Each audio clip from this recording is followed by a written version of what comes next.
Recevez mes salutations dans le précieux nom de Jésus-Christ Emmanuel.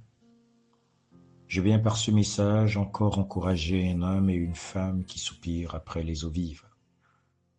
Alors je suis dans Matthieu 10 au départ du verset 37. Le thème de ce message est intitulé « L'homme et la croix ». L'homme et la croix. J'y lis la parole du Dieu très haut. Celui qui aime son père ou sa mère plus que moi n'est pas digne de moi. Et celui qui aime son fils ou sa fille plus que moi n'est pas digne de moi. Celui qui ne prend pas sa croix et ne me suit pas n'est pas digne de moi. Celui qui conserve sa vie la perdra. Et celui qui perdra sa vie à cause de moi la retrouvera. Je voudrais qu'une personne ici écoute ce merveilleux message. Ici, le Seigneur de gloire va interpeller du monde. Et il prêchait, il n'y avait pas seulement que les disciples. Il dit, celui qui aime son Père, le point du départ, c'est d'aimer Christ plus que tout. Il prêchait pour dire que je suis celui-là qui vient porter l'œuvre de la croix. Mais au verset 38, il va dire, celui qui ne prend pas sa croix. En d'autres termes, celui-là qui ne voudrait pas souffrir pour le ciel sur la terre n'est pas digne de moi. Mais en d'autres termes ou en réalité, si tu aimes ton père, si tu aimes ta mère, si tu aimes ta femme, si tu aimes tes enfants plus que Jésus-Christ, tu ne peux jamais porter la croix. Dans ce monde où nous sommes, comme moi, par exemple,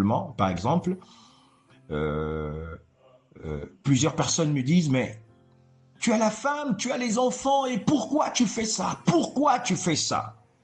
Mais je dois le faire parce que j'aime Jésus-Christ plus que tout ce qu'il y a devant mes yeux, plus que tout ce que j'ai. J'aime Jésus plus que mes enfants, plus que mon père, plus que ma mère, s'ils étaient. Gloire soit rendue à Dieu qu'ils sont en train de revenir pour la première résurrection.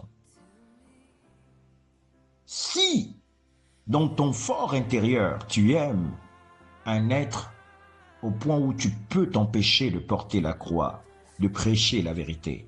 Plusieurs personnes, quand on parle de la croix, vous voyez ce morceau de bois sur les épaules.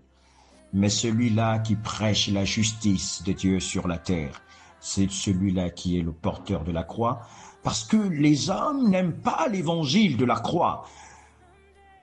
Les hommes qui sont dans les ténèbres ne veulent pas la justice de Dieu dans la croix. Je voudrais qu'on prenne Marc 8, au départ du verset 34. Je lis la parole du Dieu très haut.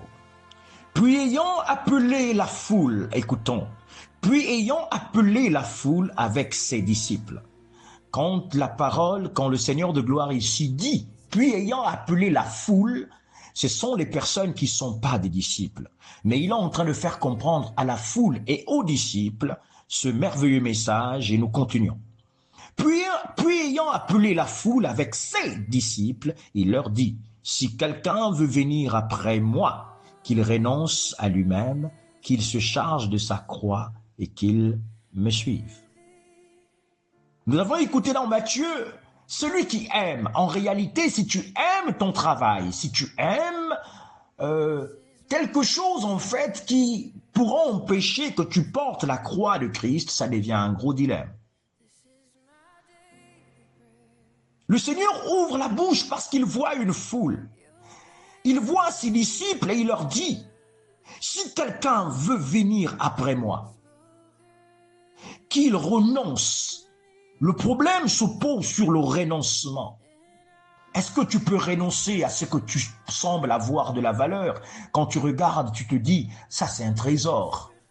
Mes enfants sont mes trésors. En réalité, oui, mes enfants sont mes trésors. Mais celui qui donne de la valeur à mes trésors, c'est le Dieu souverain, Jésus-Christ.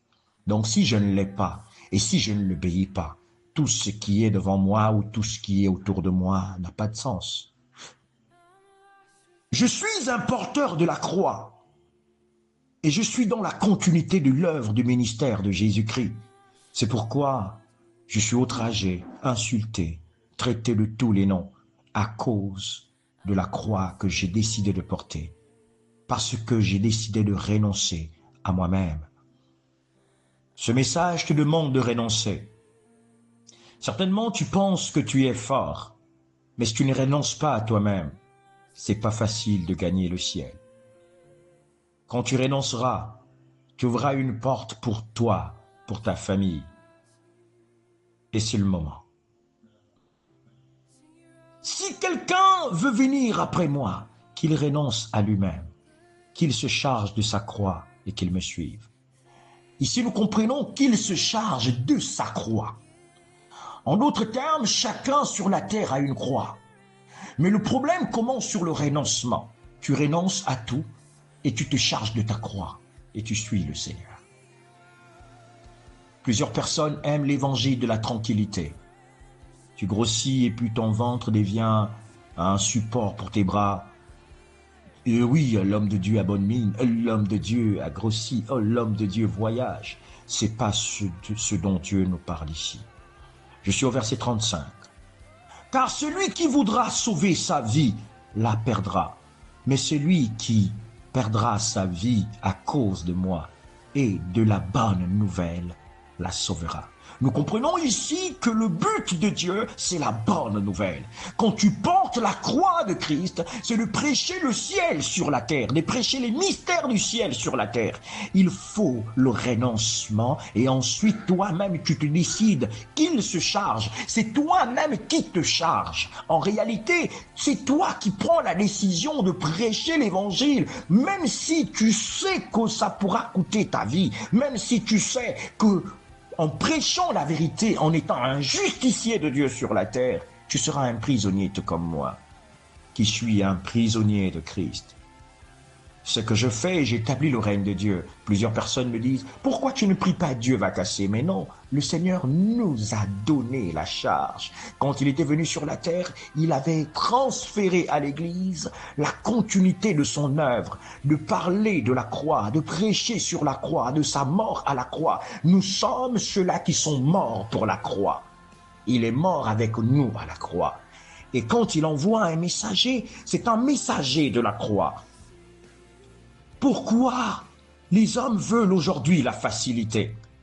Combien de personnes prient dans des maisons et les monuments sont toujours là debout? Ce sont des idoles qu'il y a dans le monde pour contrôler les nations. Ce sont les portes d'accès des divinités. C'est pourquoi le Seigneur dit, ne luttez pas contre la chair et le sang, mais contre les dominations, les principautés. Ce sont les portes des dominations, des principautés, des puissances, des ténèbres sur la terre. Les satanistes ont réfléchi en disant il faut qu'on mette les portes d'accès, comme l'homme a une porte pour accéder dans sa maison, il faut que les puissances des ténèbres aussi accèdent sur la terre pour, n'est-ce pas, emmener la mort dans les vies des humains. Vous me voyez en train de démolir et de casser, c'est parce que je suis un porteur de la croix. J'ai renoncé, quel que soit ce que les hommes peuvent faire. Jésus-Christ est le plus beau parfum de mon cœur.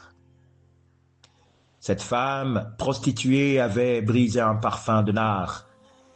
Mais moi, le parfum qui monte vers le Père, c'est l'état de mon cœur. Le cœur est la source de l'homme, que Dieu regarde et fait la lecture. Et à chaque fois que la bouche s'ouvre, il regarde la sincérité et dit, « Tes actions montrent que tu m'aimes. Où sont les actes de la croix? Où sont les signes de la croix? Où sont les messagers de la croix? Ils sont dans leur demeure et ils sont mis dans un quatre murs, priant le matin et le soir en disant « Jésus a déjà tout accompli. » L'accomplissement de la croix, c'est le renoncement, que tu portes toi-même ta croix et que tu suives le Seigneur de gloire. Ne pense pas que si tu es un messager, c'est pour que tu restes dans un quatre murs, non. C'est parce que Jésus avait dit dans Jean 17, « Je leur ai donné la parole que tu m'as donnée, et ils l'ont reçue. Ils ont reçu l'œuvre de la croix en moi. Je leur ai transmis cela. Je monte au ciel, Père. Mon heure est venue maintenant. J'ai choisi des hommes et des femmes, même ceux qui étaient dans la foule, pour qu'ils viennent continuer l'œuvre de la croix. Ils souffriront, ils seront outragés, méprisés, crachés dessus à cause de moi. Mes pères, préserve-les du mal, préserve-les du mal.